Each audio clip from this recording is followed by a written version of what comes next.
Also, everybody says in the comments, Project 2025, didn't you read that? That's his platform.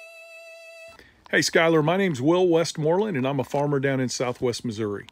And I just wanted to reach out to you and tell you that I am not an FAFO kind of guy. We probably disagree with each other on everything political, but there's a very specific reason why people are getting upset with you. And I wanted to explain that to you if you'd be willing to listen to an older guy kind of walk you through the process. Now, I'm not an FAFO guy because I know what's going to happen to poor people, the elderly, children, single moms, and over 250 million people every night around the world that go to bed hungry if the American farmer and rancher is run out of business because of Trump's policies. And that's what I want to explain to you tonight if you'll listen to me. I also wanted to let you know I sent you a private message. And if you ever want to get on the phone and you want to talk about the issues that Trump is forwarding that are bad for agriculture, I'd be willing to do that, and I'd be willing to listen to your arguments as well. I also want to let you know that I've been a political consultant for over 30 years. I want to be right up front about that. I do that in addition to farming. And I want you to know a lot of younger people don't know, and I don't mean that in a condescending way, but more of an educational way. A lot of younger people don't know that right-wing talk radio and news, the pundits, the talking heads, and right-wing talk radio, etc., have been working for over 40 years to develop in rural people exactly the kinds of ideas that you have in your head, that all politicians are crooks, that they're all the same, that you can't trust traditional media, that anything you hear that comes out of Washington, D.C. or New York or the New York Times or CBS News, that it's all a lie. And they did this on purpose, and they started with Ronald Reagan. We used to have what's called a fairness doctrine in this country, where if you were a radio station or a television station and you were using the public airwaves to present a message, we had a fairness doctrine where you were required by law to share the other side of the story. And President Ronald Reagan, who was president when I was in high school and a little bit younger than that, had the fairness doctrine eliminated. He had it taken out of the books. And there was a specific reason for that. It was designed so that organizations like Fox News and right-wing talk radio could start spreading the lie that all mainstream media was bad.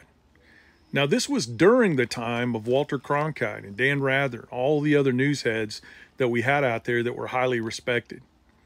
But it was a strategy to make it so that the airwaves no longer had to present an unbiased case. And then these right-wing media sources like Rush Limbaugh and Fox News, etc., began pouring it on to rural America. You can't trust politicians. You can't trust the news. And what they did is they focused on destroying the trust in these institutions so that they could replace it with another institution. And they did that. They replaced it with Fox News. They replaced it with right-wing talk radio. And I can't tell you how many times when I was growing up, when I was your age, I'd walk into a job site or be on a farm and I would hear right-wing talk radio blaring on the radio all day long. And then after they had destroyed our faith in media institutions in rural America, they then turned their guns toward the government itself. And they began building in us a distrust of government organizations. And Skylar, here's the facts, okay? You can look this up on your own, but these are the facts. Rural America uses more welfare than the blue cities do. Rural America needs more help feeding our children. We need more help keeping our hospitals open. And guys like you and I, farmers out there that grow row crops or do agroforestry or raise cattle, we take welfare too. Now, I don't think there's anything wrong with that because we can't control the cost of our inputs. We can't control the cost of what we sell our products for.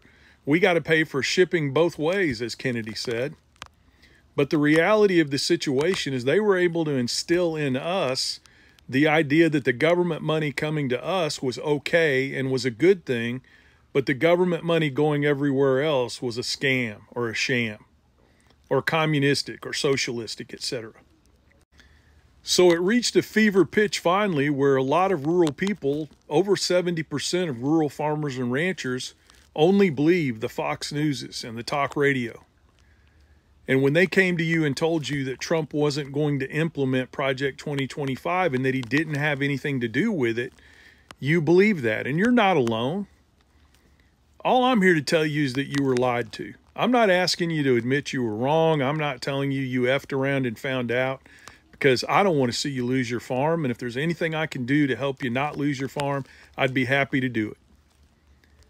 But in the distrust that you built up for government over time, and due to the fact that you didn't think mainstream media was reliable anymore, and you began listening to the news sources that tried to convince you every day that Project 2025 was not a Trump deal, even though many, many people on his campaign worked for Project 2025, they put it together, they helped write it. There was an entire section on agriculture. And in that section on agriculture, they specifically say they're going to cut out programs like this. Then they're going to cut out crop insurance. And Donald Trump is on record, my friend. And Skylar, look this up. Don't take anything I'm telling you at face value. You look it up. That's the difference between me and a lot of people on here. Check what I've said. Make sure I'm not lying to you. But Donald Trump is on record saying that corporate farming is better than small family farms and ranches.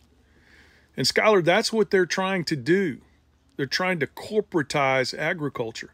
And I'm not talking about when you and I go out and put together an LLC so that we can get the tax benefits and the protections from liability that come with that. I'm talking about big ag corporations and Wall Street buying up family farms and ranches as they go out of business so that they can turn it into just another investment. In the last 10 years, we've broken every single record in regard to the number of farms and ranches being bought up by investment companies in the United States. And I'd be happy to share all of that data with you. But my friend, I think the worst thing that they did to us in rural America is they convinced us somehow to place the culture wars over our own well-being. And what do I mean by that? Brother, when I was young, you didn't care what anybody did in their bedroom. That was their life. And the only way the law changed was just to say that you can't commit acts of hate against them because they're different than you and I as heterosexual white men. That's all the law did.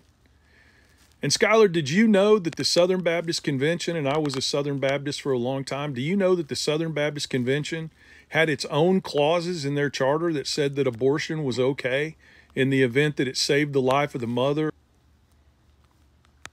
But it was political hacks in the religious Christian movement that came in and politicized the abortion topic in order to get folks like you and I in rural America to turn against it. So I'm not here to tell you F-A-F-O, brother. I know how hard you work every day, and I know what you're trying to do for your family because I'm doing the same thing. And you may listen to what I have to say, and you may just think this is the most ridiculous thing I've ever heard. But I hope you'll listen to it with an open mind, and I hope you'll double check and research what I've told you. Because the truth of the matter is we've been lied to. So at this stage, I'm not even asking you to say you were wrong. I'm just asking you to admit that you were lied to. Trump was forwarding Project 2025. He just hired the guy to oversee cost and contracts in the federal government that wrote Project 2025. We were lied to, my friend. And nobody's going to judge you if you just admit that you were lied to and you made decisions based on the fact that you thought these contracts were going to be kept and that you were lied to. And then the next step is get involved with us to fight back.